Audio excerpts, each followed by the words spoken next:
ବିରଜା ହାଟକୁ ଅନ୍ୟତ୍ର ସ୍ଥାନାନ୍ତର ନିଷ୍ପତ୍ତିକୁ ବ୍ୟବସାୟୀମାନଙ୍କ ବିରୋଧ ଜାରି ରହିଛି। ପ୍ରଭାବିତ ବ୍ୟବସାୟୀଙ୍କ ପକ୍ଷରୁ ଏକ ପ୍ରତିବାଦ ସଭା କରାଯାଇଥିଲା। ଏଥିରେ କ୍ଷତିଗ୍ରସ୍ତ ବ୍ୟବସାୟୀଙ୍କୁ ପ୍ରଥମେ ଥଇଥାନ କରିବା ପରେ ଅନ୍ୟତ୍ର ସ୍ଥାନାନ୍ତର କରିବାକୁ ଦାବି ବିରଜା ଅଗ୍ନେଶ୍ୱର ହାଟ ବ୍ୟବସାୟୀ ସଂଘ ପକ୍ଷରୁ ଘୋର ବିରୋଧ କରାଯାଇଛି। ପୂର୍ବରୁ ଜିଲ୍ଲା ପ୍ରଶାସନ ପକ୍ଷରୁ ବ୍ୟବସାୟୀମାନଙ୍କୁ ଥଇଥାନ ପାଇଁ ପ୍ରତିଶ୍ରୁତି ଦିଆଯାଇଥିବା ବେଳେ ଏବେ ସେମାନଙ୍କୁ ଚଳିତ ମାସ 19 ତାରିଖରେ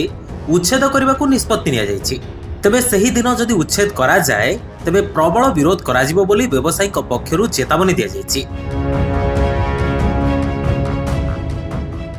प्रशासन तरफ जो 19 तारीख पर हमको जो धमक दिया ये प्रशासन को दृढ़ जवाब दिया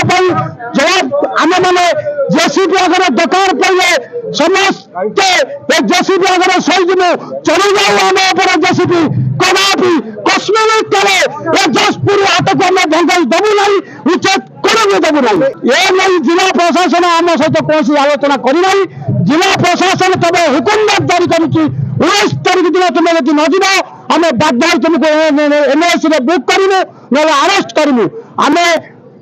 आम भी प्रतिज्ञाबद्ध होचु जदि आमको एनआईसी अरेस्ट करे आम खुशी हिसाब से अरेस्ट हो किंतु हाटू आम कश्मीर